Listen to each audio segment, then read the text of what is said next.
Hey guys, welcome back to TechMan. Today, let me show you how to make a permanent Discord invite link that never expires.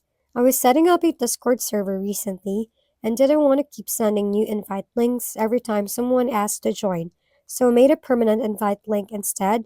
It's actually pretty simple once you know where the option is.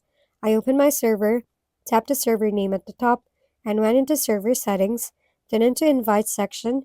From there, I created a new invite link, but before copying it, I open the link settings. This is the important part. You need to set expire after to never and max uses to no limit. Once those are set, I generated the link and copied it. Now whenever I send that link, it doesn't expire and anyone can join without restrictions. It's perfect if you're building a community or just don't want to deal with expired invites. Honestly, it saves a lot of time. Set it once and you're done. If we've been helpful, kindly give us a thumbs up and don't forget to hit the subscribe and bell button for more contents. For any questions and suggestions, comment down below.